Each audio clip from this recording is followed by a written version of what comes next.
I wanted to start on time because we want to fit as much knowledge as we can and wisdom during this hour and a half with Professor Lowe. Given his visit today, he has a lot to share, and I'm excited for you all to hear it.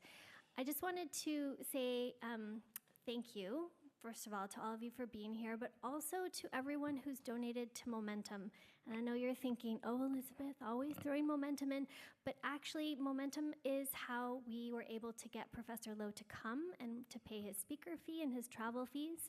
And it's your contributions to our Heads Priority Fund that gives us these opportunities. So when we know that we've got those funds to use for important impact projects like this, we can say yes.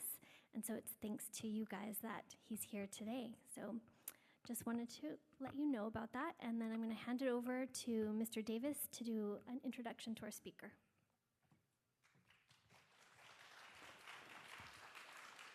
Thank you, Elizabeth. Yeah, it's my honor to introduce Professor Lowe, who is a social entrepreneur and inventor. He combines math, science, and technology with first-hand exploration of the human condition across the global landscape of work, AI, and education.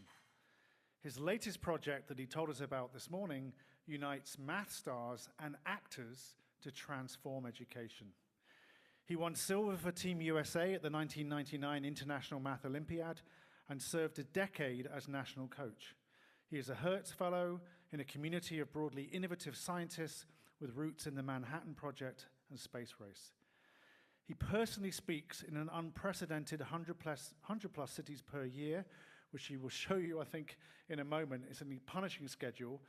And one of the things I liked about his introduction this morning was that he often just tells the schools he visits that he's the substitute teacher, to get a really authentic view of the students.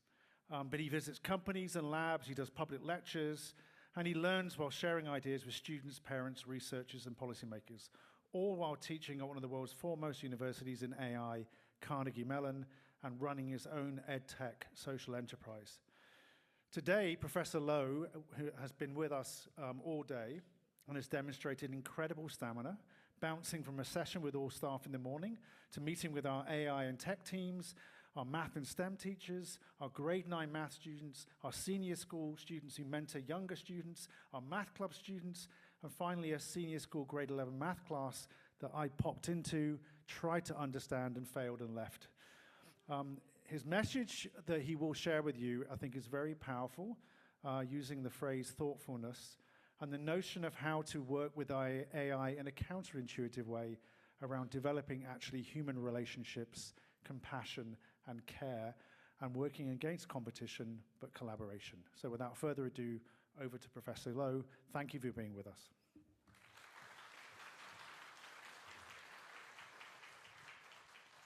Well, thank you very much. It's a huge pleasure to be here. I can tell how much love the faculty have for students, for people, and it's a remarkably warm environment. I think that that gives me a lot of optimism for what can be achieved.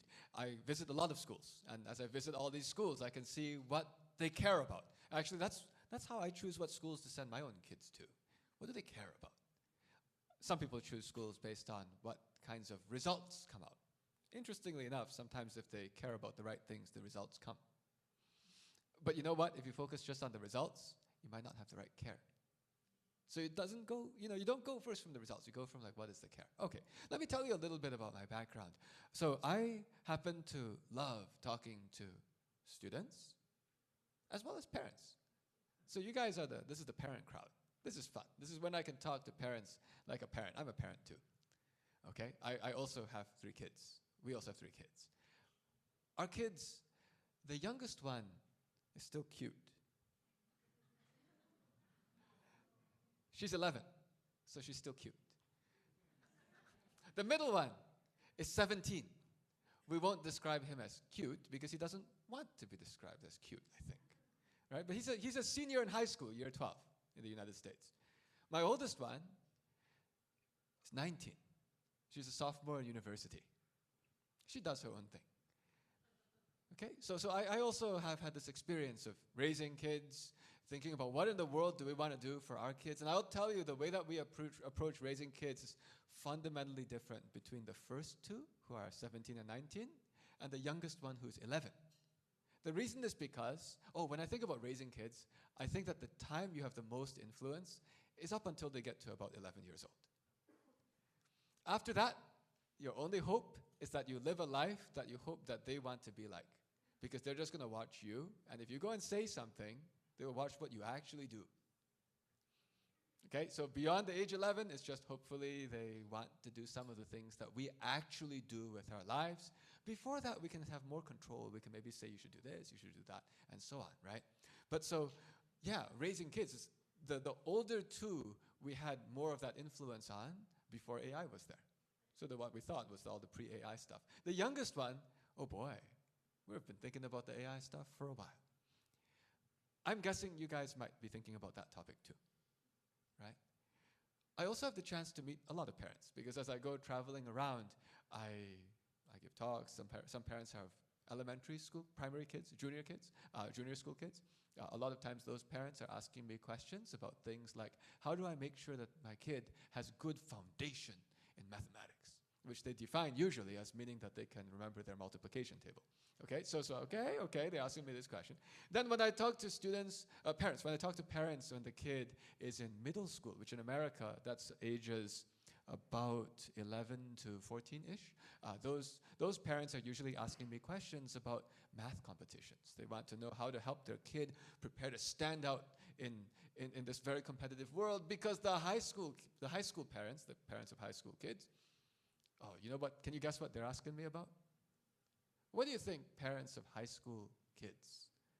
University. They all want to know, how do you get into university, okay? Now, once the kids are in university, then those parents of university-age kids, can you guess what those parents ask me about? How to get a good job. Now, the funniest part is I keep in touch with all these parents, because I've been coaching kids. I was the national coach of the US Math Olympiad team for 10 years. So I got to know all these kids. I got to know the parents. I still talk to the parents even after the kids are 25 or 30. Can you guess what the parents of kids who are now 25 to 30 are interested in? How to get grandkids.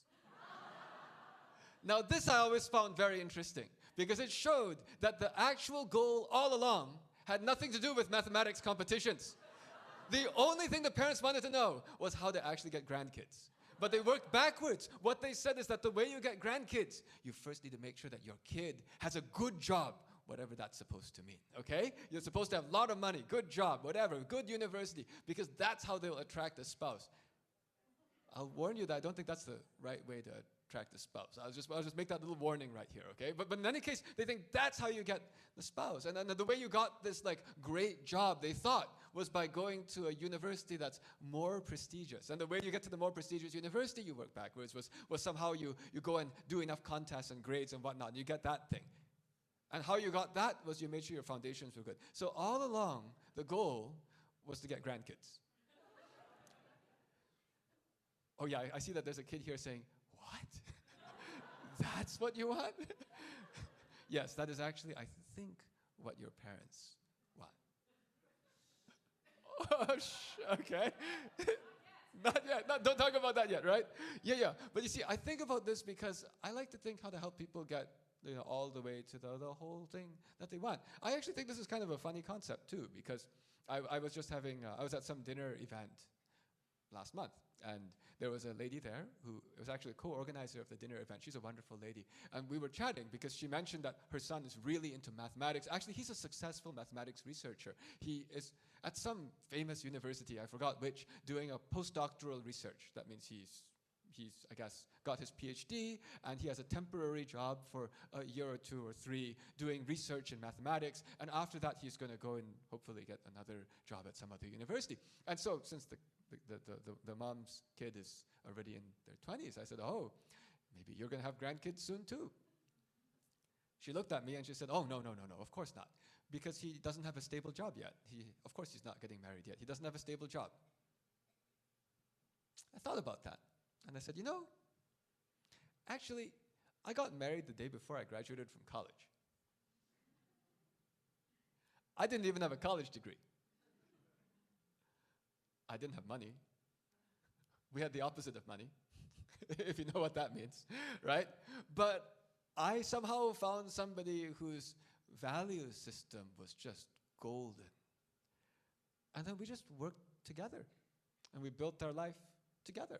And I think that the life that I have is because we built it together. It's actually a different idea of somehow, how to be able to attract somebody without having a job yet. But maybe if you just have values that attract other people with values, then you work together, and two people working together with values are extremely powerful. I don't know if this makes sense. Like, it's actually quite hard, in my opinion, to run solo through this life. I do not think I would have been able to achieve the things that I did in my life if I did them all alone. I'm talking about without the moral support of my wife, not just moral, like serious, actual support. We work hard together. In fact, I even run an online school. I'll tell you more about the actual social impact work that we do. My wife is the closest partner in doing all of this stuff. We do all of our stuff actually together. When we were in college, we'd often sit at the same desk and we'd work together at the same time. I found that very inspiring because she actually worked hard. I was very inspired by the fact that she was this very kind person who also worked really hard, and that actually made me work harder. I'm sharing these things. You might wonder, what? You thought you came to a math Olympiad coach who's going to tell you about how to do well in math contests. Oh, I'm going to tell you about all kinds of different things. Okay? Because the thing that I'm actually trying to optimize for at this point is how to get real success. Let me tell you about my kids. Right? So this is the 11-year-old. I think she likes math, but actually what she really likes is people. And that is what I want to see. That is what I want to see. She actually does like doing math contest problems where she'll think about them and she'll come up with her own way to figure through. I love the fact that I can see she's able to sit on something and actually think about it for a while. I don't care how fast she is. In fact, I prefer that she's slow and keeps thinking. That is useful. I've met a lot of people who are very impatient. They want things done fast. And the kid might win some things, they're fast, and then at some point later, they can't do the things that involve sitting down for a long time. But the more important thing than that is she likes people. See, I'm a dad, and when I think about what I want my kids to have, when we had kids, I already was used to high school kids because I was helping to coach the US International Math Olympiad team. So I knew when our kids were born that it would be impossible to keep telling them all of what to do for their whole life. I knew that middle schoolers and high schoolers won't listen to you. So I knew I had to come up with a philosophy where it has just only a few principles, and with those principles to get as much outcome as possible. Okay? So what I wanted from my kids was just to get delight out of making other people's lives happy, and to get delight out of thinking very hard. These were the two things that I wanted my kid to have. It's because I've seen that sometimes we try to tell kids, work hard, compete on this, compete on whatever, and I see that the kids sometimes just don't really have that intrinsic motivation. And I know that if you don't have intrinsic motivation, you actually won't go that far. In fact, they'll start using ChatGPT to cheat on everything to make it look like they got what you wanted without actually doing it. I think everything down to the root cause. If actually what you want is high performance, I will tell you, the way you get high performance is to get authentic motivation. Okay? So I knew I need them to have some reason for living, the reason for doing what they do. I go to a lot of places to give talks. I actually usually will ask the students, why do you do what you do? When I go into these classrooms as Mr. Po or whatever, or just to try to figure out why do you do what you do? I will say, I've noticed sometimes, in some places, the kids say, oh yes, I do what I do because I want to make a lot of money. If I see that, what I think is, number one, you will not make a lot of money. Number two, I think you're not even going to get a job after AI. I think you're in huge trouble. The people who will do well are the ones who actually have some meaning that keeps driving them to do something. Your school here calls it purpose. I was willing to come and talk at your school because we met in Shanghai. I got to know who you guys were. And what I said is I come to speak at schools when the head is interested in what I do after the head has reviewed what I do, and that there's a mission alignment. Because otherwise, it's a waste of time. I have a lot of schools who want me to come and visit. I do not just give a talk to the math team. I can do that too. You saw me do that too. Yes, I can do that too. But I will only speak to your math team if the head's vision and philosophy are aligned with somehow building better people and somehow if they're really interested in new ideas. That's why I came here, right? So I think you guys are in good shape here. But ultimately, I know you can't get anywhere if the kids don't have purpose. Okay, so actually, I said these two things. Let me talk a little bit about why this is not just feel-good stuff, and it's not just be a good person stuff. Because, by the way, I was saying this message even before AI. AI is very convenient. It lets me explain why you got to do this now. It's not just about being a good person. It's because, guess what? You're not going to get a job anyway. Let me tell you a little bit about the job market. Well, okay, you will get a job if you do things the right way. But let me talk a little bit about the job market. Oh, yeah, let's do it this way. So I saw something last week from the Wall Street Journal about jobs. I don't know the situation in Canada as well, but this is happening in the United States. I wouldn't be surprised if the situation in Canada, if it's not like this yet, it's going to be like this soon. So there was a massive bunch of layoffs last week. Amazon laid off 14,000.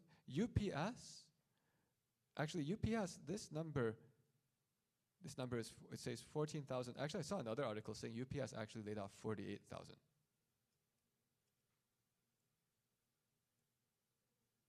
Is it? Yeah, it's 48,000. 48,000 is a lot. That's a lot of jobs. Okay, and then we have all of these things. It's just going left and right.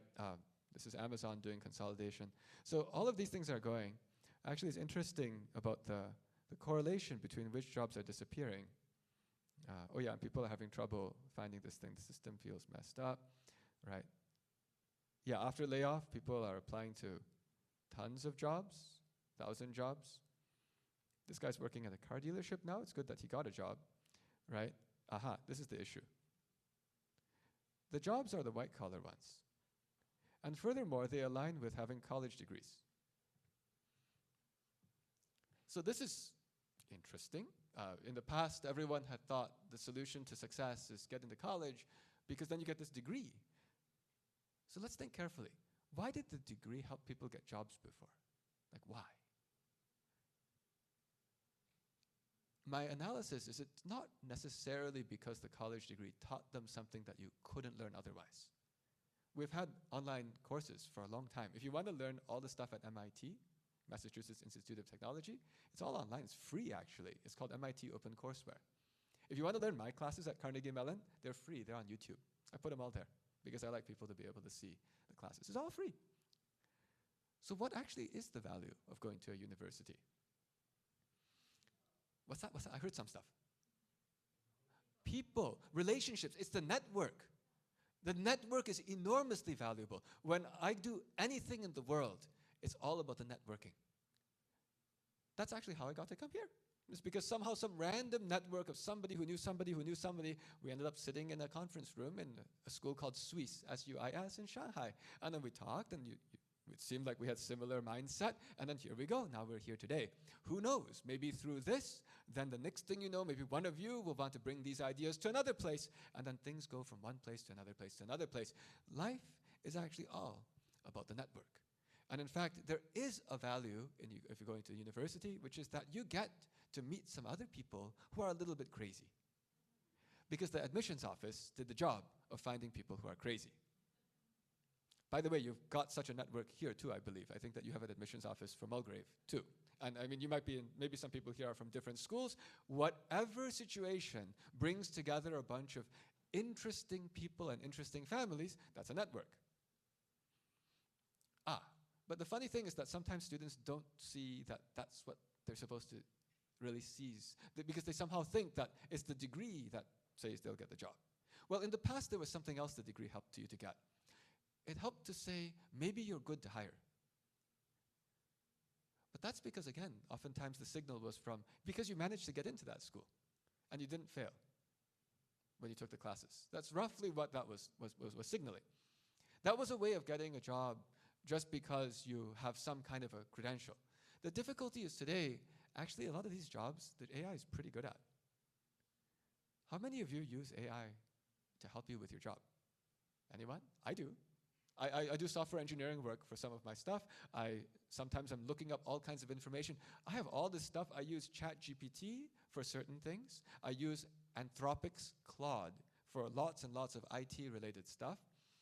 I have these different tools that I use, and the AI is actually really good. In fact, the AI, I will say, is better than many college graduates. Not all, but it's better than many college graduates. I say this because I'm also a social entrepreneur, so I have another hat that I wear. I hire people. I'm constantly scouting for the next kind of talent that I'm going to hire. But my hiring practices have fundamentally changed after AI came out because of how much we can do with AI. I'm sure that some of you who run companies or who are in management positions know this feeling also of evaluating recent college grads and thinking to yourself, is it worth it? Actually, what is the future for people? This is tough. Because other things that are happening, the AI can actually solve really, really hard problems. Sometimes people think the AI will only be able to do what other people have done before. No, the AI can actually solve things that normal people find very, very difficult. I'll actually pull up something from a Fields medalist. It's from this week. Has anyone heard of the Fields Medal? Do you know what it is? The Fields Institute is from Canada, actually. I think it's the Toronto area. But the Fields Medal is the equivalent of the Nobel Prize in mathematics, sort of. It has a criteria that you have to be under age 40 to win it. Fields medalists are absolutely brilliant mathematicians. What they work on is they work on proving and discovering things that no human being has ever thought about before. Actually, not just Fields medalists. All researchers do this kind of stuff. Fields medalist means that that person's actually pretty darn clever. I've met this person in real life. He is very clever. He's much more clever than I am. I'll say that. I've been in the same room as him before. He's able to think about all kinds of things in mathematics. His job is to discover new mathematics that nobody in the world has ever proven before. And he shared last week, oh, these words are so small. I don't know if you guys can read them. Let's do this. So he said he crossed an interesting threshold yesterday, which he thinks many other mathematicians have been crossing recently as well. Mathematician, again, means discovering math that nobody in the world has ever figured out before. In the middle of trying to prove a result, I identified a statement that looked true, and that would, if true, be useful to me. The time it would have taken me would have probably been of order of magnitude an hour, an estimate that comes with quite wide error bars. So it looks like we have entered the brief, oh, let me put one in between. There was a 2 out of 3. The 2 out of 3 idea was, instead of trying to prove it, he asked GPT-5 about it. And in about 20 seconds received a proof. The proof relied on a lemma. Lemma means a fact in math that can be used as a tool. So he found it relied on a tool that he had not heard of. The statement was a bit outside his main areas. So although he's confident he'd have got there in the end, the time it would have taken him to do it himself would probably have been of order of magnitude an hour, an estimate that comes with quite wide error bars. So it looks as though we have entered the brief but enjoyable era where our research is greatly sped up by AI, but AI still needs us.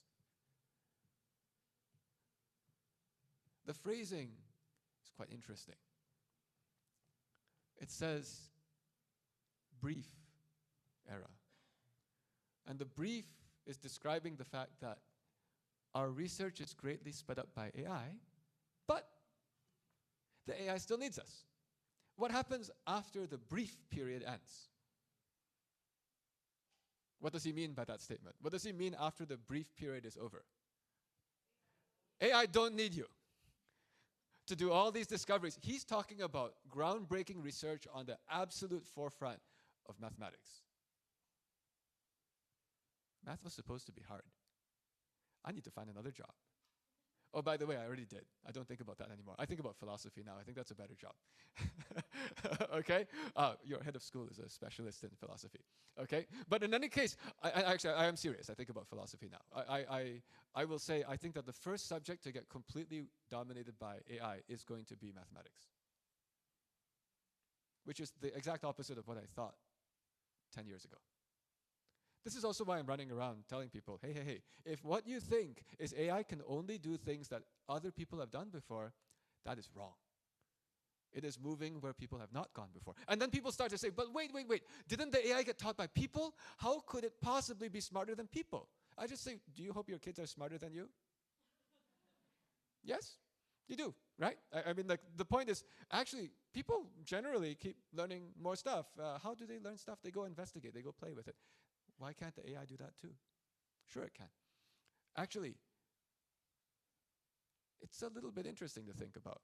What will people be able to do that's special? Let's start thinking a little, because we do hope that our kids have something to do when they grow up, right? I hope. Maybe that's what you want.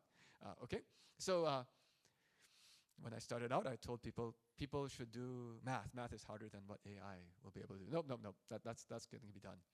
Maybe people should do art instead. Maybe they should draw things. Oh, did you know AI can also make...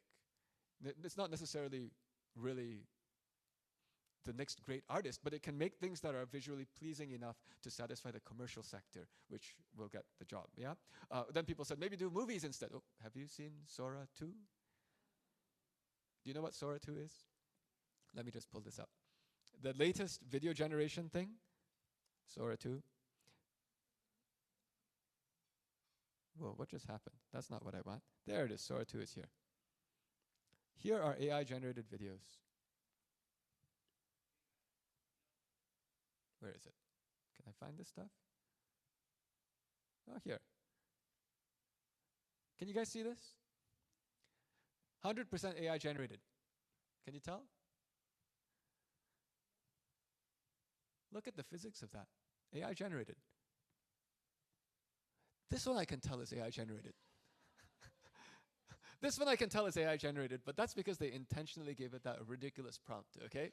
So yes, of course, but they were intentionally. Look at that one.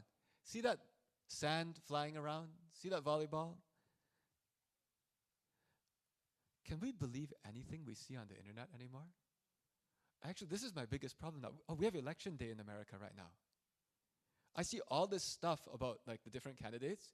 I literally have no idea which things are true and which are not true. All right, that's the state of AI, right? So, okay, it's going to be able to generate better things than other people. Actually, it's really hard to think of anything that will be special about human intelligence. And then I started thinking about this from a philosophical, maybe more from a scientific perspective. You know, what made this brain? What process made the human brain, the human intelligence? It's a neuron, but how come we have this? Like, the Earth has been around for like 4 or 5 billion years. What procedure, a scientific procedure, caused us to have this? What was that procedure called? Evolution. Yes. And so there are lots of different animals out there. Okay? And there's a process called natural selection, which is survival of the fittest or whatnot, right? So we have this natural selection. There are all these different animals, and somehow this human brain came out, and the human brain is optimized for what? Because the natural selection finds the organisms that are the world's best at. Survival is the wrong answer, which is usually the first one people say, like it happened this morning too. The best thing at survival is a rock. Reproduction. The thing that we are the best at is making babies. You see, I mean, you know, because all you guys just said that's your goal. You want to have grandkids. So it's back to this again, right? It's a little bit sad that a lot of us in the world have forgotten how to make babies. I'm talking about in general statistics across the world. That's another topic I'll get to soon. But basically, this brain was not evolved to be the best at solving math problems. It's just a coincidence that we know how to do the Pythagorean theorem. It's optimized for reproduction. So why should we assume that this is the smartest intelligence in the universe? We actually shouldn't. There would be a mistake to do so. Once you realize that, then you realize, oh boy, if the AI is this good, by the time your kids want a job, you should assume that the AI will be better than your kid at literally everything. But I did come up with one thing, because I thought a lot about this. I have come up with one thing that I think that humans will always be superior to AI at, forever. And that is, hopefully, that human brains care that humanity still exists, that the human race still exists. I say hopefully, because sometimes I meet kids and I think that all the kid wants is to make a lot of money. Oh, if that's what they want, they're useless compared to the AI. But if they have some sense of caring, actually caring about humanity, that is going to be something I can never get from an AI. Let me tell you more. So I run a company, I run a team. It's actually a social enterprise. I'm more interested in impact than making money. But I do hire people, even in this era of AI. The people that I choose to hire, which I mentioned to some people when we were chatting just now, the people I choose to hire are the ones where when I talk to them, I can see so clearly from their eyes and their body language that they have a mission and a meaning in their life, and that mission and meaning align with what I want to do. And I can also see that they actually love learning, they're very curious, and they're able to think on their feet. During interviews, I ask them questions until I can see through the fright in their eyes that they have never seen anything like the question I just asked them. And then we talk for 15 more minutes, and I see how they puzzle through a situation that they've never seen before. So I'm looking for people who just absolutely love the human-oriented work that we're doing, and that they think that that is also the meaning of their life. And they also are pretty clever and able to come up with new ideas. I actually don't really care if they already know a particular subject. Actually, the person that helped us to meet, who I had hired, is amazing. She's working on general work that involves some technical stuff, involves some human stuff, but her background is she has a double major from a liberal arts college in the United States called Wellesley. Wait, did I get that right? Is Wellesley it's a women's one? Is that right? I think I got that right. There's 3 W's. There's a Wellesley, a Williams, and a Wesleyan. And Wellesley, I think, is the all-girls one. So she went to that one. Her degrees are in economics, but that was not her main thing. Her main thing was art history. Some people say, what in the world could you do with an art history degree? I'll tell you this. I actually hired a number of people who have art backgrounds nowadays. I've talked to them. I said, I think that you artists, you know how to do emotion as a science. You understand what makes people them. She said she'd never thought of it that way before, but that actually does make sense because she also has the normal science background. In the normal science, you think of things as just like rational and logical and all that, but humans are not very logical. Okay, so if you can see what I actually am after nowadays, I have all these people who have like art backgrounds combined with quantitative, maybe we'll say. I'll just call it analytical. I don't like the word quantitative. That assumes that numbers are actually important, right? So I like analytical stuff. Why I made the distinction is because actually when I teach my classes at the university, I choose numbers to be as simple as possible because anyway, all you need is A, B, and C. Like actual later math is all about the logic that you do. Who cares if you can multiply 2 fractions? Maybe that's useful for some things, but I just like to know that you multiply the numbers as opposed to add them. Right? But so I'm just explaining the kinds of skills that I'm looking for. I'm looking for people who have that kind of a real drive that's oriented around actually liking people. And I'll explain why. It's because I can use AI to do lots of stuff. I actually have met many people who I look at them and I'm like, okay, you clearly just want a job that makes money. You don't particularly like people. You don't particularly like working with anyone. I'll just use an AI. It'll get the job done. It's easier to deal with too. The world didn't used to work this way. It used to be that if the person had that hard skill, we couldn't get the hard skill, so you have to hire the person. My gosh, has anyone ever tried using Claude Code? Anyone doing IT stuff? Like Claude Code is insane. Yeah, do you agree it's pretty good? What's that? It's great. I mean, I actually do software engineering. I just put the thing on, I start asking it to do stuff for me. It is great.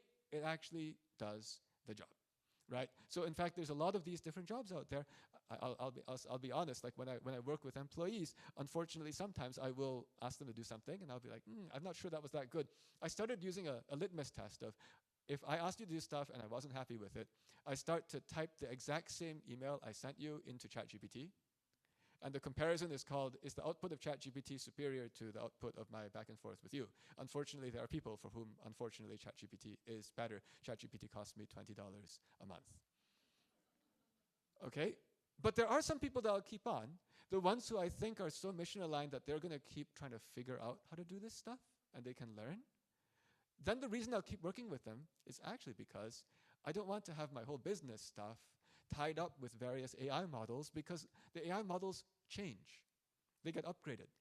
It is, as a businessman, as a manager, it is very inconvenient for me to have to rely on systems for which those systems could change.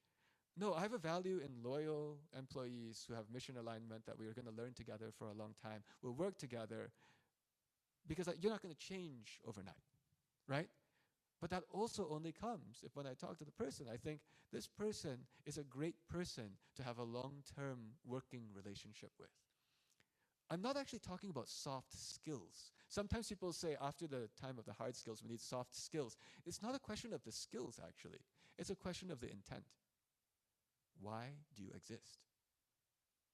There are some people in the world who, for some reason, just like to do stuff that makes other people's lives better, brighter. I love working with those people. They're awesome. They exist too. Actually, that's what drives me. I grew up, I was born in the US, I grew up in Wisconsin. I never thought I would be good at anything or special at anything. We're from Wisconsin. What's Wisconsin? Like some random state up north in the United States. Okay? So I was never thinking of myself as, I'm going to be great, I'm going to win anything. No, I just like people. That's why I'm happy from today. You asked me, like, was today good? Or somebody asked me if today was good. I said, well, a lot of people were smiling, so I'm happy. Right? It's actually pretty simple. And I find that having that kind of a drive inside you makes you able to adapt to just about anything. Will you be rich? I can't guarantee that. Will you have a job? Well, you might have a lot of friends. And that is the secret. So actually, I'm also a parent. I look at my kids, and I try to think, are they on the right track? I'm lucky enough. Oh, the biggest fortune of being the former national coach of the US International Math Olympiad team is that you know that your kid is not a genius. Okay, this helps a lot. You know that you should not expect your kid to go to Harvard. Because you know all these other people who go to Harvard, and you're like, oh, okay. Right, so that is one of the biggest things that lets you let go and say, all right, let's just be a good person, okay? And, okay, so this is actually true, but I'm gonna go further. I know that the secret is just make sure you're that person that everyone wants to be friends with, and you just need to have 10 friends who go to Harvard. I'm actually serious on that one too. When I say friends, I mean people who actually really appreciate you, really like you. They might find interesting opportunities someday. There is a value in Harvard's network. It's just hard to get in, and it's impossible to guarantee. Like, I got to see the whole pipe, so I know if I wanted to optimize for it, it still wouldn't work. You can't control this stuff. But there's one thing you can do. You can be likable. And you can go out and try to meet people. You can have the actual skills that make other people want to work with you. People ask me, how do you network? I explain the secret to networking is very simple. You just have an attitude where whenever you meet someone, you think, what can I do for you? If I'm in front of you, I'm going to try to figure out how to make it the absolute most useful for you, because I'm here and it's a waste of my effort and time not to go and make the best thing I can for you. What am I going to get for it? I don't know. Sometimes I get something, sometimes I don't. Doesn't matter. It's a good way of making connections, right? And so these are authentic. Actually, over a meeting with lunch, I was talking to some of your students, and they were asking this question of, how do you try to go and build all these connections, and how do you get out of them? How do you get something out of them? The answer is by not trying to get something out of them. That's the best way, okay? But so that's actually going to be extremely, extremely important. That's when I look at my kids, I'm like, okay, I think they're going to be okay, because they have built these relationships. As a parent, I help them by introducing them to interesting environments of crazy people. We go to math contests. I take my kids to math contests in other cities, and I tell them, in this math contest, we usually skip the awards ceremony. I don't even care what score they get. But what I want to see is that you're going to go into this environment. There are going to be lots of crazy people there. Some of them actually like people. Go find other people who are pretty clever and really like people and make friends with them and keep their contact. That's what I tell my kids.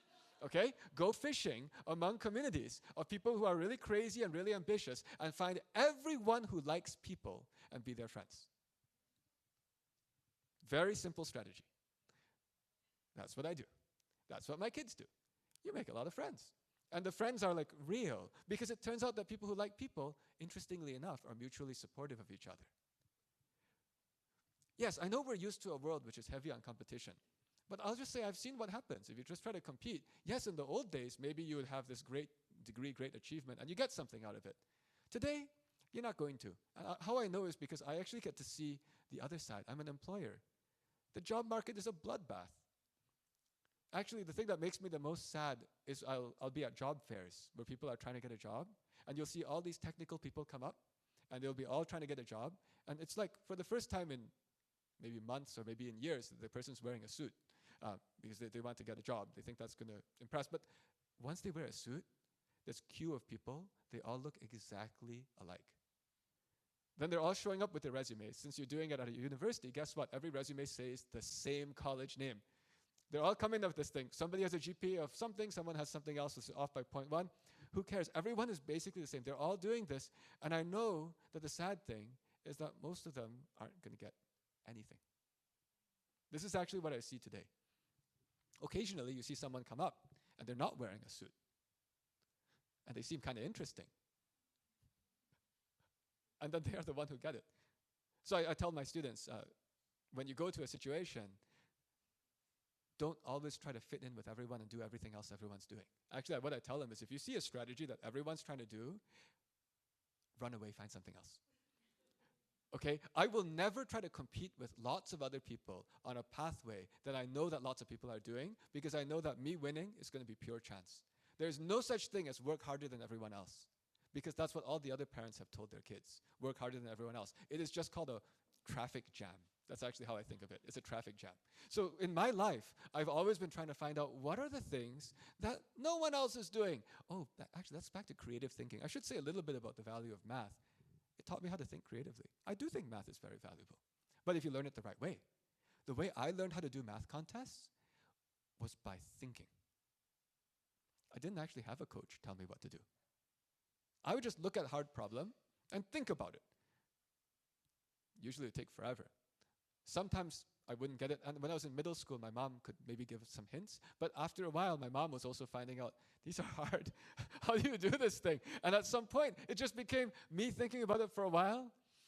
And if I can't solve it, look at the solution. I learned how to learn, actually.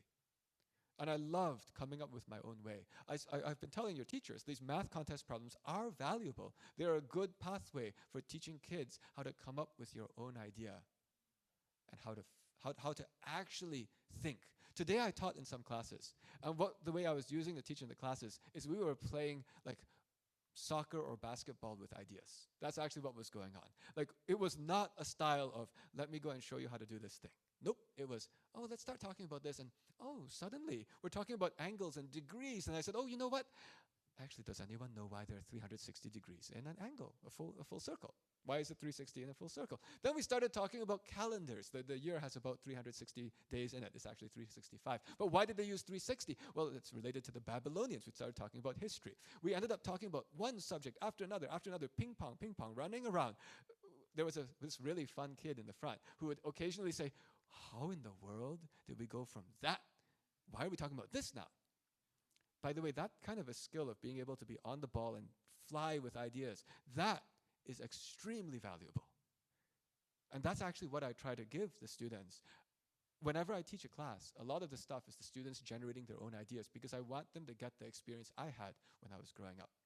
I actually teach at the university in the exact same way. I also teach kids, as you can see, in the exact same way. Anyone can do this. The kids are just too used to the idea that if you want the highest exam score, you find the most efficient way and you practice a lot. I actually get bored with that. As a kid, doing the regular way was so boring. I would always come up with my own way. Therefore, I am terrible to manage as an employee.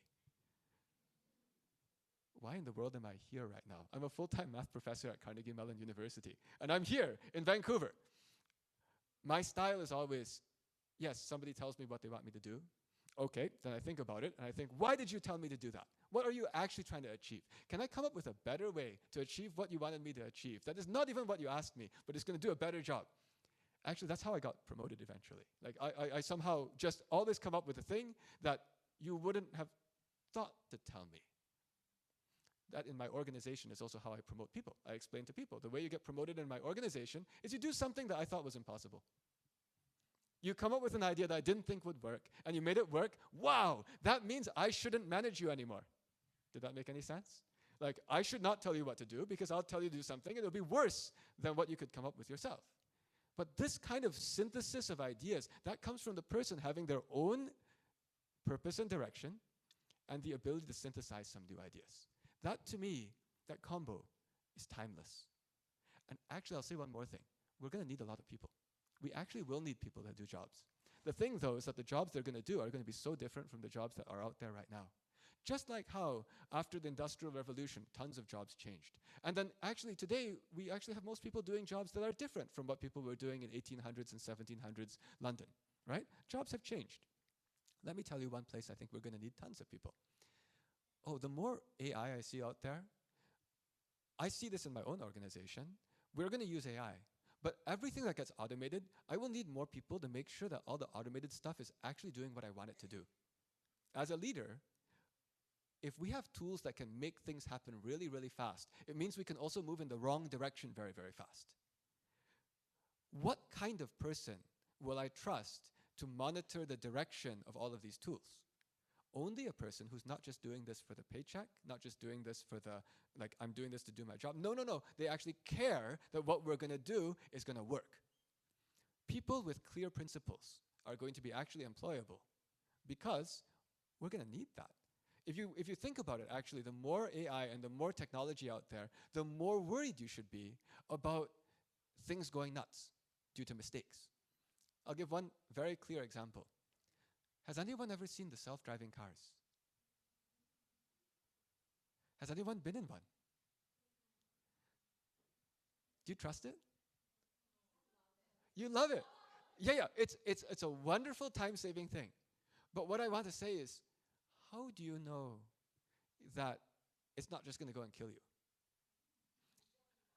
You still have to monitor. What I'm saying by this, by the way, is we are seeing this, we're in this very happy and brief moment in the period of AI where there's no adversarial attacks.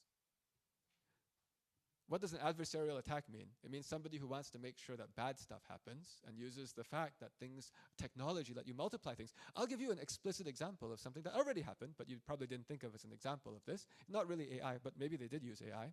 About half a year ago, there was one particular day, one particular time, that in one particular country, everyone got a beep on their pager. And it went beep. And so what do you do when the pager goes beep? You take it out. And do you know what happened after that? Does anyone know what story I'm talking about? What happened to all the pagers as soon as they took them out? They all blew up. You know which one I'm talking about? Hezbollah, Israel. I'm not here to make a political statement. I'm actually just saying, like, this is an example of how people thought that the technology they had was doing what they wanted it to do. But it just so turned out that the people who were using that technology had some people who didn't like them. And the people who didn't like them embedded stuff into that technology that made your best friend your worst enemy. Every time I see these robots that are there saying they'll have a home robot that will cook your meals, I'm like, you really trust that no one's going to hack that robot? What if someone makes that robot which is cutting with that knife in the kitchen run out? What if someone doesn't like the company that made your self-driving car because they don't like the guy who started the company? You know, sometimes this happens. And what if they decide they want all of those cars to just blow up? Do you know what I'm talking about? I'm not encouraging anything. I'm just simply saying, today when I look at any technology, I think to myself, I can't trust it. It's impossible to trust it at the same level that I trust a real human being. I like to surround myself with people that if I am around them long enough, I can tell this person is this kind of a person. For better or for worse, that's what they believe in. Okay? And if it aligns, I love working with you because I know that you're not gonna flip on me. You will not instantly flip from my friend to my worst enemy because the best part about humans is they can't be hacked. Unless the only thing they care about is making a lot of money. That kind of human, you can't trust with anything. Does this make any sense? This is actually why I'm telling you. I'm not just telling you be a nice person. I'm telling you, I've thought about what kinds of jobs you're going to need people for. My gosh, the amount of automation and technology everywhere, we're going to need lots of people whose jobs are to make sure that it's safe. Because like even the self-driving car thing, it doesn't even need to be a bad guy. It could be a mistake that goes in the code. If the code is made by an AI, okay, here's another thing. If code is made by an AI and it's wrong, how bad does the AI feel? Well, that's a weird question, right? Like, it might not care as much. Oh, did you know that if there's a real engineer who ships a code that makes everything crash, that engineer is definitely losing their job. Many things will be bad. You understand what I mean? So they have a very strong incentive to not screw up. This is how I'm thinking philosophically about the difference between a human employee and an AI employee. And I'm actually detailing out reasons why you might actually want a human. And there's no such thing as an AI which will be afraid that it will die. AI cannot die. AI will play the same way as your kid plays on a video game where they have more lives. AI has not a finite number of lives. Humans do. You see what I'm doing? I'm trying to be like, what is unique? Humans have a finite number of lives, like 1. So they're going to be very risk averse, okay? There's other stuff. Oh, I really hope that we never have AI-powered virus research facilities. This is biological stuff. You know, there are virus research facilities because we need to make vaccines for viruses and so on. Do you know why I hope we'll never have an AI-powered one? Well, it's because same thing. Like AI might not have the same worry of, well, what if I kill everyone? You understand what I mean? Like, but the human will have more care. So there's all of these things. But if you can see, the unifying thread is what kind of people will get those jobs? The ones who have principles. The ones who actually care about humanity. The ones for whom, when you talk to them, you're like, yes, this person will go and do the right thing. They also need skills, don't get me wrong. But what I'm saying is skills alone, they're not going to cut it. A person with skills today, I'll tell you also, today when I meet people with skills, I talk to them. I'm curious. I try to figure out what is in their soul, if anything. If I meet someone with crazy good skills and no intent around humanity, I don't want to teach them anything. I'm serious. Actually, I travel all around the world. I should probably let you see that. So that's one thing that you commented. I go all over the world. That's how I get these ideas. This is actually my map of the kinds of places I go to. Oh, let's go ahead and get a whole map. But these ideas I'm sharing with you are from having run around a lot. This is 2025, 2026. Every one of these is a talk. They're not only United States. I also run around China. I also run around some parts of Europe. But the big bunch is United States because I'm US based, okay? So, and not just US based, I was born in the US, I grew up in the US. I'm trying to go and figure out what can we do to help lots and lots of people. So as I go run around, you know, I get all these ideas of what people are actually going to need. Let me say a little bit about that. See, when I do this, I talk to people and I find out what officials are doing as well as what kids are doing. There was one place I was in. It was a different country. I won't say which one, but I was in a different country, and I was talking to some people. And I was talking to the people who are in charge of education for a big region. And they were very proudly telling me they have a new plan. They want to have their country get AI dominance. So the way they will do it is that in their country, actually, all the students at around high school or before or something like that split off between being technical focused and being humanities focused. If you're technical focused, you spend most of your time on technical stuff. You don't really worry much about humanities. Humanities focused, you do humanities stuff, don't worry as much about technical. And over there, they said they're going to do something new, which is they will find the absolute most skilled technical people at grade around 9 or 10, I forgot which, and then they will put them in a special AI super accelerator program so that the country's AI can be the world's best. I looked at the guy and I said, that sounds like the worst idea ever. Are you going to go and try to advance AI with people who have never read 1984, who have never read Brave New World, who do not understand about science fiction, who have no idea what horrible things they're going to create? Do you understand what I mean? I actually think the worst decision ever is to get people who have no humanities background to advance AI. That is why you're worried that your kids won't get a job. Actually, that's why you should be worried that your kid might not have grandkids. Let me tell you the thing I'm the most worried about right now. Do you think computer games are addictive? Just wait, you haven't seen AI girlfriend.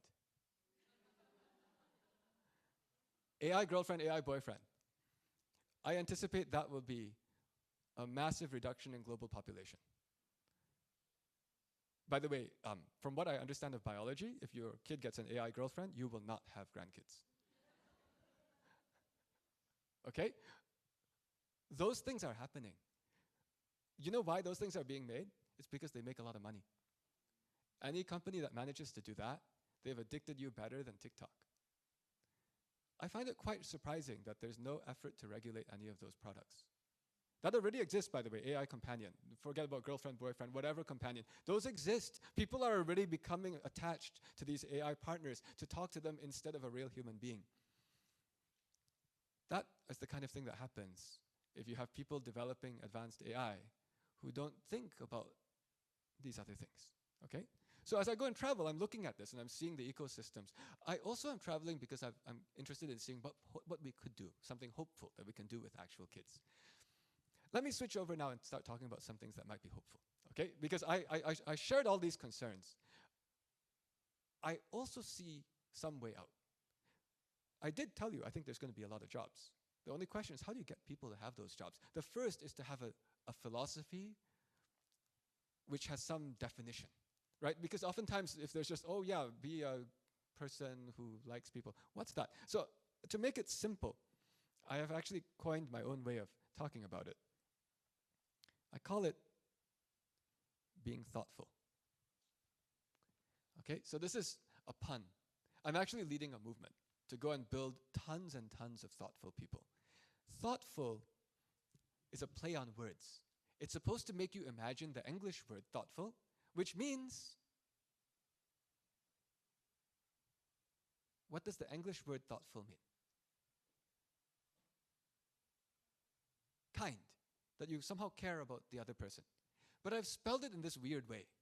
I like, by the way, that your school has a thing on the ground before the entryway that says thoughtful, with one L, the proper English word. I like to make things brandable in the sense that something recognizable, so I misspelled it with two L's. But you know why? What does this make you imagine? Thoughtful makes you imagine also not only that you want to help other people, but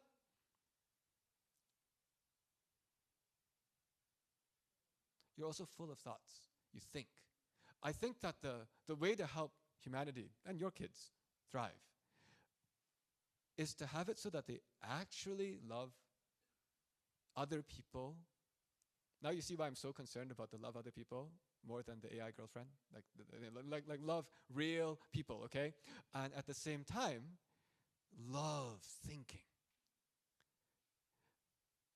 Oh, you like thinking? I like it. I see she's excited. Okay, so the thing about this is, interestingly enough, it is actually addictive to do things that make other people smile.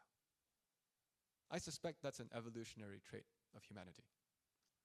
We just kind of forgot that in a hyper-competitive world, okay? But it actually makes you feel good when what you did makes someone else smile. So I want to let kids discover this. The second one is, I think it's also an evolution, maybe it's an evolutionary trait. It feels really good to figure out something. Do you know what I'm talking about? It does not feel really good to do 10 problems which are all the same and tell your parents, okay, fine, I'm done now, can I play video games? That's why you incentivize them with the video games. Oh, please don't. But like the idea of like the reward being, no.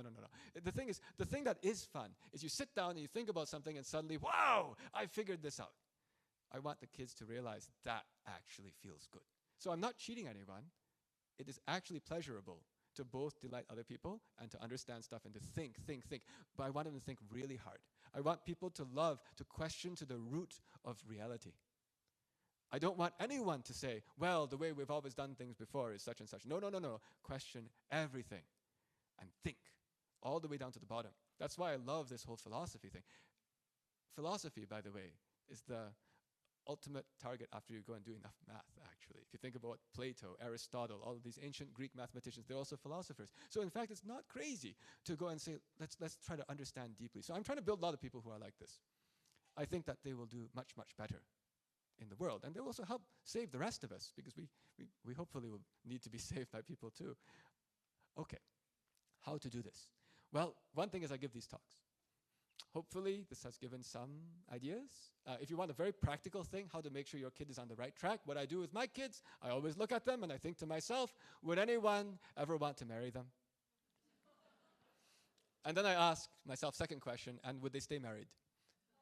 You know your kid better than anyone else. So you're like, is this kid marriageable? If the answer is no, you got some stuff to work on. Very simple. And the interesting thing is, that's a different question from, did they get like really high grades or whatever? You know, like when I think of even grades and stuff, I'm a weird parent. I don't even know how to log into my kid's grade system. I also know the grade's not perfect because we get emails from the school. So it's not perfect, okay?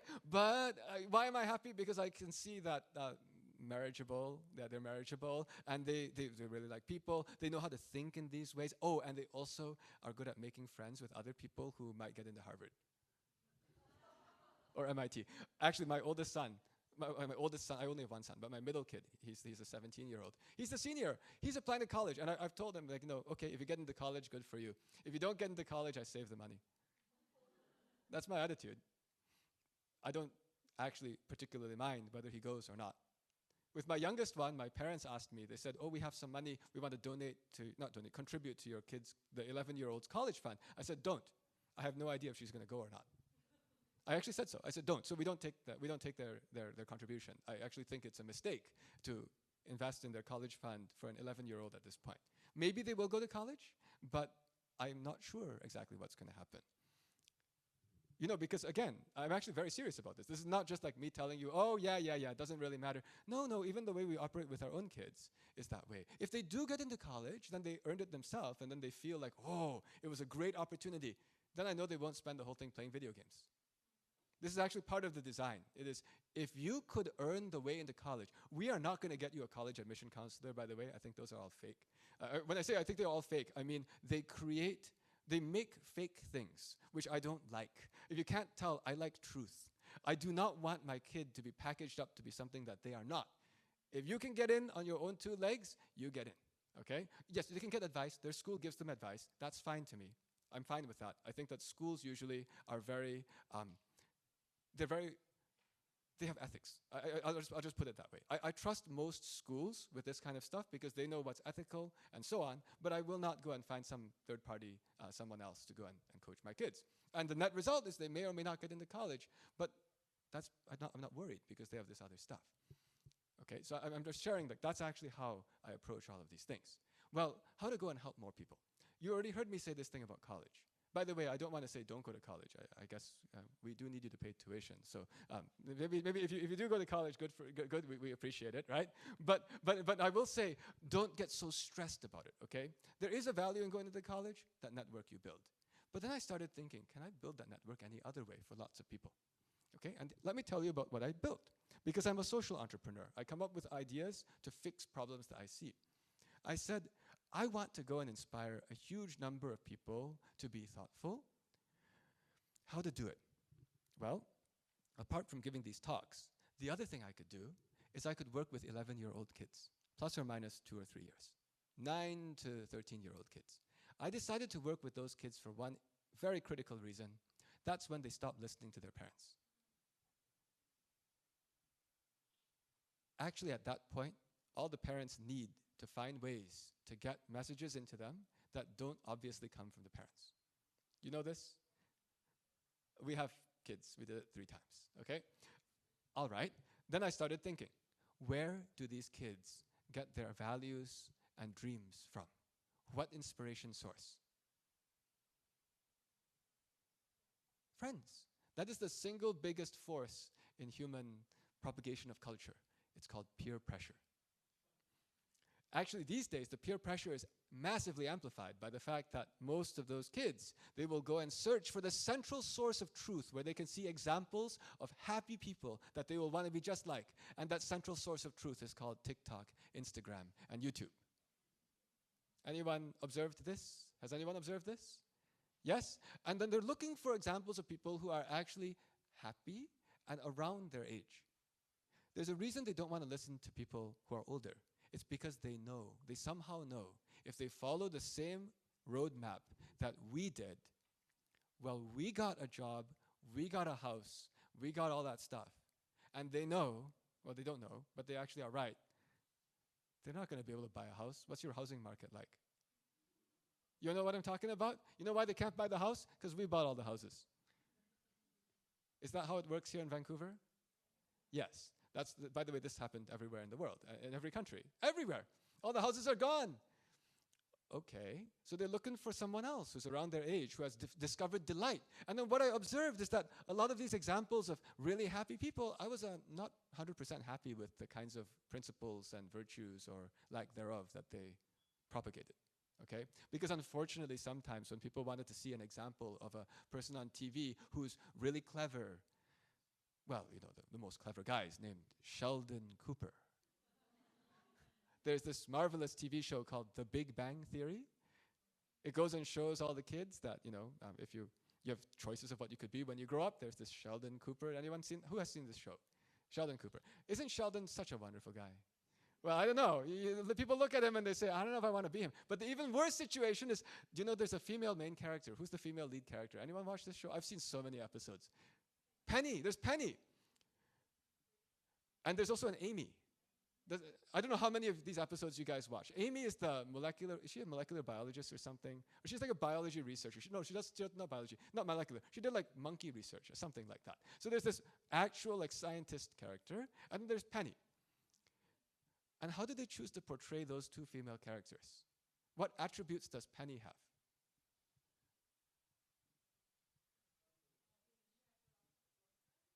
She has lots of people who are always after her. And how thoughtful is she in terms of like actually thinking about stuff? She doesn't seem to think that much. Anyone know what I'm talking about? Actually, she sort of tells everyone, she tacitly tells everyone, you don't have to think that much and you can get lots of stuff out of life. Then there's this other lady who's like the one who thinks a lot. And she doesn't have lots of, you see what this is what the kids are seeing. So I looked at this and I said, how can I try to change this? I like to fight fire with fire. So I said, let's go and get our own influencers. So I started a whole bunch of programs. We have 3 programs we run. One that faces kids who are 9 to 13 years old. One faces kids who are 14 to 18 years old. One works with people who are after 18, roughly speaking. I wanted to influence all these younger ones. I travel enough. I know that this world has a lot of thoughtful high schoolers. They actually like people. They also are really clever. They actually are really clever. They can think so well. There was only one problem. They weren't all that magnetic. Not all of them were that magnetic to make other people want to be just like them. Have you ever met people who are like really good at math and it would be good for them to improve the communication skills? Anyone met this? I was one of these people. Oh man, I don't know how I got married. Well, I got a lot improved because my wife did a number on me, right? So she helped me so much. But I'm just explaining, like I saw this gap. And so I started a program facing that high school range. We go searching the whole world. We find kind and clever people. Clever we define as able to solve math problems they haven't seen before, because that's our metric that we're using. But we think that everyone someday should reach that level. Anyway, then we hire professional actors to coach these people on charisma and leadership. So we are helping to build up people who are kind, clever, and can convince anyone to do anything. The way they practice their communication is talking about what they love talking about anyway, which is called the Pythagorean theorem. They live stream math lessons to teach 9 to 13-year-old kids. I do this because I discovered that there are people who actually enroll their kids in after-school math lessons. Have you ever heard of that? I think that this happens a lot. And I looked at those. I know that whole ecosystem. I said, wait, I don't like those lessons anyway. They just have kids training and training and training. I just told you the kid needs to learn how to think about something new. But there's something deeper. Every teacher is so valuable. The teachers are examples of what you should be as a person. And we should be showing the kids that what they should be as a person is not only good at doing math problems, but they gotta love people. And what I saw was that, unfortunately, sometimes these training programs, the kids are seeing, oh, no, what you got to do, just be good at doing math problems fast. Wrong principles, okay? So I went and did this. We put the two together. I want to show you what it looks like, because this is not a dream. We made it, and it scales up too. I'm going to show you a 1-minute video clip of what we've turned math class into. You'll see lots of 2-second video clips of pairs of high schoolers teaching together. Every class we teach is 2 high schoolers, live streaming together, discussing with each other, and they teach usually for 1 hour. This highlights reel shows you what it feels like. We turned math class into this. These are pairs of high schoolers live streaming together. Which means we're not playing videos. Same thing as just adding 1 to n and then multiplying by 3. The absolute differences will change. Like, boom, rotate. Equality between those two facts. We do count as two separate things in the end. Like, at least understand. We approve that. Hi everyone.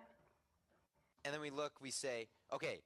You will get triple stars for that. A really special thing about your city. You use the exact same logic from over here. Wait a second. Or 1001. You can check it and let us know. And I liked seeing that you guys were using your critical thinking. We made math class look like what the kids watch anyway. I fight fire with fire. We stole everything. Colorful lights, and also emotion. I thought very hard about this. Why do kids like to watch certain entertainment? It's not because it's useful. You can't tell your kid, do this because it's good for you. They don't even know what a job is. They do it because they like the person. The way we did this is we made an invention. We are the first people in the history of education to put a professional actor in every single classroom. But you're not looking at the actors. In every classroom, we have 2 high schoolers live streaming. The whole thing is online. So this works everywhere in the entire world. So we have classrooms of 2 high schoolers live streaming together to a bunch of middle schoolers in upper elementary, there's 9 to 13. They're taking this thing. The high schoolers are saying ideas. Actually, they're asking them to suggest ideas. The whole thing is interactive. We want to make the younger kids suggest ideas. What I just told you education's supposed to be. Suggest ideas. The high schoolers give feedback. And through the whole thing, there's an actor inside the classroom with the camera off and microphone off, watching everything. The high schoolers all have 2 screens. One screen is this, teaching the class. Screen number 2 is a separate video call happening on a platform called Discord. If you've never heard of that before, that's what your students are using to chat with their friends. But so we have a separate video call happening between 2 high schoolers and a professional actor. In that one, the actor's camera is on and microphone is on. Now, as the high schoolers are talking about this math which they actually like, they're getting a visual feedback with typing suggestions from the actor with all kinds of tips on how to be more interesting. It works wonders. It guarantees that the class is actually interesting. But what it does also is, wow, those high schoolers, they really, really, really open up. We have these beautiful observations of, we had one high schooler who started out, she loves people, she was so kind, but she was shy. There are lots of people like that in the world. She's very clever, was shy, loved people. She's taught on this platform for 200 hours, more than 200 hours. That means 200 hours of professional coaching. Today she has her own YouTube channel. She sings in it. She's confident. We managed to make people blossom. But the most important thing is they actually like people. So they were open to all of these suggestions. They wanted to learn how to do all of this. Actually, this whole thing that we built, okay, I already told you I think that the college stuff is overrated. But at this point, I'm going to make a comment to hopefully make you trust my statements about colleges. I say the things about colleges not because I don't know how to get kids into them. I say the comments about colleges because I do know how to get kids in them. Our high school program has absolutely insane college placements. All of this was filmed when they were in high school. She's now a math major at MIT. He's a math major at Harvard. You have just seen like 3 Harvard people. I think there's 2 or 3 MIT people you just saw. Someone you just saw is at Cambridge. Someone you just saw is at Princeton. Somebody you just saw is at University of Chicago. Actually, I went through all these universities recently because I go to travel. I was visiting Princeton, so I had lunch. We have 5 of our students there. I was talking to them because that's the 3rd level of our program. After they finish all the way through, we want to help them be massively successful in real life. I then stopped by MIT. We have 29 students there. Actually, we know how to get into college. We got 6 people in Harvard, like at Harvard right now. Interesting thing is that, first of all, you can't guarantee it. We have a lot of people. So I also can see who gets and who doesn't get. And I see there's all these great people who didn't get. But the best part, they co-taught with the ones who did, so they have the friends in Harvard. Do you see what this all is about? This is about making it so that even if you don't pay Harvard tuition, you can couch surf at Harvard. Did that make any sense? You have enough friends, you can hang out with them, okay? And what I will also tell you, what we noticed, the people who got into Harvard are not the ones with the highest math scores. They're not. They're the ones who, when you talk to them, you fall in love. And they're also very good at thinking too, okay? People got it all wrong. They thought that you just want the highest grades, highest marks, highest scores, most achievements. Actually, we've noticed a pattern that the Ivy Leagues in the US, they love people that are just delightful and so interested in humanity. And pretty clever. Thoughtful people, okay? So this whole thing I've said about the college stuff, it turns out if you follow my playbook, it also gets you into those colleges, okay? But even if you don't get in, it's fine. You save $300,000. It's okay, right? But let me tell you more about why I built this way. Because you see, I think that the whole ecosystem of competitive colleges is extremely detrimental. It's so taxing on the mental health. The kids define their success based on what they get into, and you can't get them all in because the universities don't even want to open more spots. The way to maintain a premium product is to not open more slots, right? But I look at that and I think, there's so many great people I know in the world. What is the value they got from the college? The network. Aha, I've built my own way to build a network. See, we have them teaching in Paris. A great way to make real relationships is to work together for 20 sessions, 1 hour each, defending each other against the onslaught of 10-year-olds. Anyone who's ever had a room of middle schoolers, so 11-year-olds, anyone who's taught middle schoolers know that this is an experience. And if you have two people together, teaming and protecting each other, you build such a strong friendship. I built my own ecosystem to network together thoughtful people worldwide. We actually, at this point I'll tell you, that high school program I just mentioned, you have to apply to get in. So that one has crazy college placements. And the way it works is that we don't charge you for it. We actually pay you if you get in. This is why I made a comment about the college assistant application things. We're the exact opposite of that. You don't pay us, we pay you. Interestingly enough, this makes the US universities very interested in who's in our program. Does that make sense? Because we actually explicitly say, it is impossible to pay me to get into that program. We will not take you just for paying us. Here's why. You know what happens if I go and put a not great person to live stream a class to people? The parents of the people we're teaching are going to complain. That's because I'm a social entrepreneur. The classes we teach, the ones that you just saw here, these are not free. People pay for them. Because I just told you, people seem to be paying for after-school math lessons anyway. We just made better ones, taught by people who are super geniuses, who are also kind and funny, and the whole thing looks like something the kid actually pays attention to, so we charge for that. We actually charge $23 an hour to learn from people who are on their way to all these other great outcomes, which if you know how much that money is, that's not a lot for the quality that I just showed you. The reason we can do that so cheap is because we've made the innovation. We help these people get their dreams. These people are not doing it for the money. They're doing it because they can get their dreams. I'm a social entrepreneur. I like to think, how do you make a win-win ecosystem that attracts tons and tons of people to want to join and also delivers quality? Okay, well, you know, if the parent paid money for the class and the person teaching the class is doing a lousy job, I get a complaint. So unlike the universities, I can't even screw up in my admissions process. Did that make sense? The university can afford to bring in someone not very good as long as the parent donated the building. If I have someone teaching in here whose parent donated the building and they're no good, I get angry calls from parents asking for refunds. Does that make sense? That's again why what we're doing, we aligned all the incentives. So we actually, if someone teaches here 200 hours, man, they haven't just passed my interview, they have passed the interviews of like a couple hundred parents. We know when they're teaching the class, on the first class, the parent is also in the video. The parent's like, my kid's being taught by a high schooler. Is this person any good? And then we see the parent nod and, okay, this is pretty good, okay? That's why we actually have, I'm trying to show you how I think like an economist. I wanted to make sure everything here aligned all the incentive structures so that actually we are forced to find actually good people. The way that we do interviews, by the way, oh boy, it's not just interviews. We ask for teacher recommendations. We trust teachers. We ask teachers questions about what does this kid do for other kids? Because the teacher has interviewed your kid for hundreds of hours. And teachers, a lot of teachers chose to do their job because they like people. So they can tell when somebody else is authentic and likes people. We are all about that. We're building this huge trust network of all these people who actually authentically love humanity. We're introducing them to each other as they co-stream together. They're growing up. Some of them get into these universities, some don't. It doesn't matter. They're all friends. Afterwards, no matter whether they got in that university or not, we keep meeting up with them.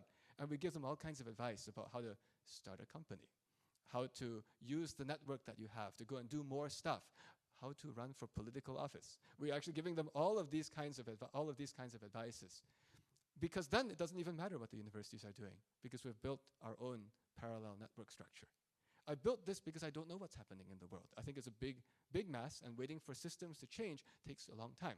But I wanted to show you the example because actually this is wildly scalable. Everywhere that there are middle school kids, there are high school kids. And it even solves the problem of not enough spaces, because we can have tons of people in this network. The best part is if you get to know other people, you got a job. Does that make sense? You just need other people who are like great people to know that you are also a great person. We replace the problem that the credentials are out of date. Instead, it's just that all these people who are next generation's movers and shakers, they know each other, and then they can go and refer. Okay, that's my story. I actually don't know what is the best thing to do in the future. In fact, my hope is that what I showed you is not the only effort being made to try to help humanity have a future. I will say, one of the things I can tell this is going to do, I can already tell I'm going to be invited to a bunch of weddings. We've accidentally also built a dating service. And maybe not just a dating service, we've also built a way to help people become very eligible. I don't know if this makes sense, but like, this is what I do.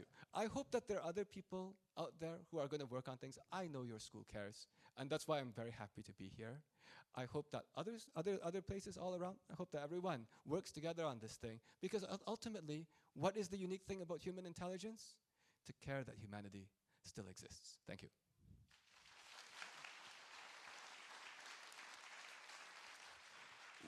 We have about 10 minutes before I need to run to the airport, because I got to fly back. I have to teach tomorrow. So do people have any random questions about anything? They don't even have to be about the specific topic that I talked about. It could be anything, yeah. What's my thought on religion and meditation? That is actually part of what my ChatGPT is full of questions about right now. I'm trying to learn about different philosophical systems, different religions, and because I'm actually putting out an idea called Let's Love People and Let's Love Thinking. You might notice some commonalities between this and some religions. I'm a mathematician. I say this is the greatest common factor of many religions. So I actually tried to build something that is cross-compatible with many religions. I don't actually care too much, are you this religion or that religion or that religion? In fact, I hope someday we can all get along. But I do think it's really important to love people as your motivation and love thinking. That's like the meditation and religion that you just talked about, right? The love people is in many religions. Love thinking is that meditation you're talking about. So without using religiously charged words, I'm actually trying to get as much of humanity as possible on this track. And the way we incentivize them is, well, if you join this track, you'll have a network. Now you have a hope. Does that make sense? It doesn't have to be my network. I just want to connect together thoughtful people, whether through ours or through other methods. They will support each other. And there's actually a benefit in today's crazy AI age to do that. I see more questions. I realize I need to also put something up here. I'll say, I put out funny ideas every week or two. If you want to get these funny ideas, I put that out in this newsletter. This is an English language newsletter, but this is like every week or two I'll put out funny ideas. I'm putting this here because I know we have people from the community here too. If you can't tell, I'm on a mission. And if you want me to bring these ideas to other schools or other school districts, if you leave your contact over there, I'm actually very happy to move that out. Or if it's like, if you're at a university, or even better, if you're involved with the boards of education that manage any of the universities or whatnots, we need to completely rethink what we're doing with education, and many of these places will actually choose to bring me in to give some of that advice. I'm trying to go and help out and maximize the impact. So the Let's Collaborate, if you leave your contact there, is if you have some thought of what we could potentially do together. Okay, other questions? I can keep going. Question. Yes, over there.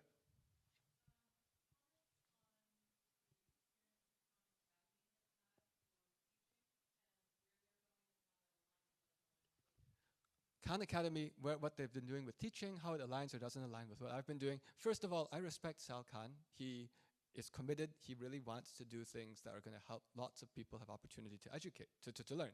I'll say that the two of us have different outlooks on how we try to make things, in that his latest thing that he's doing, well, his first thing he did was videos. So he recorded his own videos so that he could give everyone a baseline of quality of instruction. Wonderful contribution to the world. Then he also built some online systems so that you practice problems that help you prepare for standards. Actually, they worked with the SAT. Again, a great contribution to the world. Then AI came out and he said, let's go and use AI, generative AI, to be a tutor, again to give all of this. Again, all the stuff that he's doing, great contribution to the world. I don't want to downplay any of it. But I think it's healthy to have different approaches. Have you noticed that my approach, this talk goes about AI, and how much have I told you to use AI? Yeah.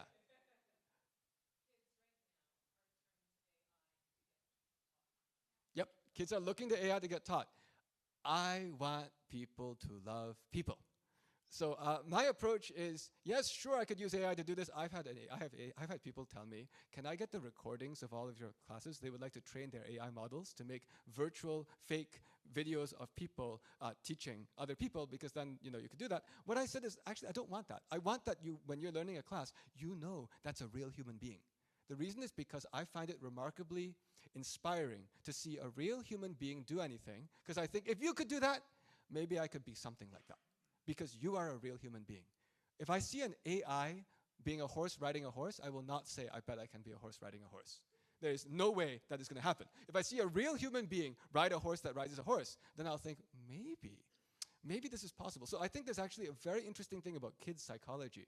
I think it's critical to show kids real people doing wonderful things that make the little kids say, you are my role model.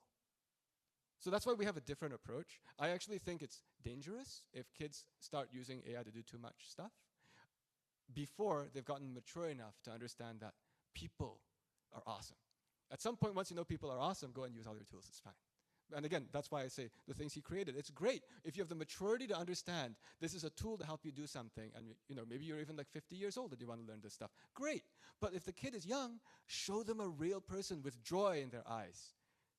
That's why I made this, because our whole thing scales internationally, that we can do all of these things. Let's take an idea from over here, or any questions or ideas from, a student, yeah. Do I think AI will take over humanity? I think the most likely outcome is that many people get AI girlfriends and boyfriends. I actually think that's a very likely outcome. If you can't tell, I'm trying to help some people not. Right? And then at that point, maybe that will help the human race propagate, right?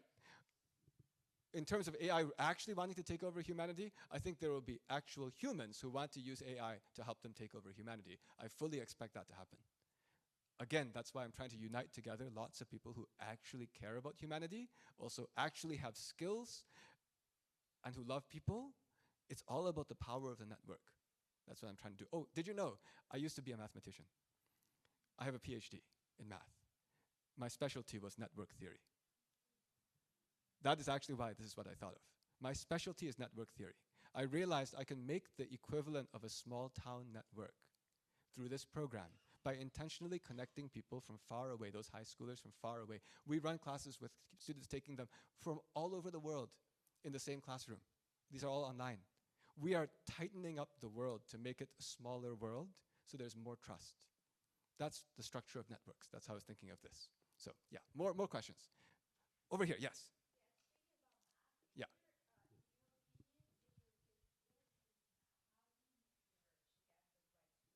If your kid is really interested in math, how to make sure they get the right tutor, I would actually just say make sure that that tutor won't tell them everything. It's super important that they have the time to go and think about it. Then they'll even feel good because they discovered it. I would say also, make sure that you get tutors who are not only good at math, but are people that you would want them to become. Because it turns out if you bring your kid an educator, your kid will idolize that educator. They will start to pick up lots and lots of characteristics. I'm sure when you hire teachers, you don't just care that the teacher is good at the subject, I am sure. Right? Because you care that that's a role model. But sometimes as parents, we don't think about that part. And we're just like, well, this person is really good at their skill, so they'll make my kid good at the skill. That's a good way to make a one-dimensional kid. So I actually usually say, if someone's teaching my kid, I look at that person and I think to myself, if my kid became exactly like that, is that good? Ask yourself that question. Yeah. More questions. We probably only got one or two more before I got to run. Yeah.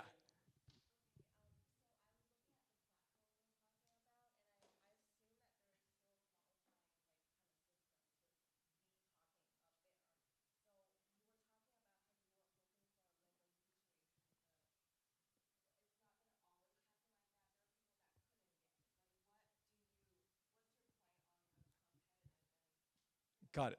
So let me put it back to like a happy slide. Let me leave there. Okay, right. So there are people who apply to my high school program who cannot get in. What's my thought on what to do there? Actually, my goal is that someday everyone can get in. The difference is, unlike the university, I don't want to be an elite slice. I would like there to be lots of people. I just need that you are capable of doing what you just saw. Now, how do you make a person capable of doing that? Guess what? They take it when they're younger. That's actually why the whole thing is a self-replicating ecosystem. We have people who take this as young kids, 9 to 13, then they apply. The beautiful thing is we know from their parents that the parents say, my kid's taking this as a learner. They start explaining stuff to all the other kids around them because they want to practice so that they can get into this as a high school student. I think about this and I'm like, look at that. We got them to do things that are building their communication skills. You just need to give that little kid a dream. Does that make sense? So we actually built this whole pathway as, well, if you want to maximize the number of people go through, take them in at the beginning. That's not free, but that the world didn't have, not everything in the world's free anyway. Education is not always free, but we kept the price low. And then from that thing, you have a chance of going up. But we intentionally don't make the up thing elite. We only make it, you got to be able to do that. The hardest thing for most kids, actually, is not the math part. It's that they don't pass our character part. Because they've never seen people like that in their life. They've only seen people who have taught them. I don't mean these teachers care a lot. But I mean sometimes when they go to all this training stuff, they don't see examples of people who just love people. Do you understand what I mean? And they think that a clever math person is that. So what we do is we want to show you, no, it's like this. Yeah. No, we don't want to cap. I want this to be the whole world. I'm not building an elite system. We're trying to help the world be thoughtful. The difference is I don't want to build a Harvard. The difference is Harvard's specialness came from the fact that there's only a few people who got in, so if you got in, you're special. We don't need that because we use network theory. If you build into the network, you get to know all these people. It's self-reinforcing because if you are actually a bad guy and we made a mistake, the more of these people you work with, the more bad reputation you get of people saying that's actually a mistake. You see what I'm doing? It's like when you work closely with people, you find out whether they're good or not. It's self-policing. So my observation was network can play the role of certification. Network can be arbitrary scale. We can use internet and networks and communication to solve these fundamental problems where people used to just use physical beds in universities to certify, right? So it's a fundamentally different goal. With that, I have to apologize. I actually have a flight at 10:30, so it was a real pleasure to get to know all of you. Thank you so much, Professor Lowe. Yes, we do need to respect his time and allow him to get to the airport to follow his punishing schedule. You give me a great idea for a new mission statement, that we are part of a network of people who love people. So thank you for sharing that network, and it's very inspirational. Safe flight back, and thank you so much.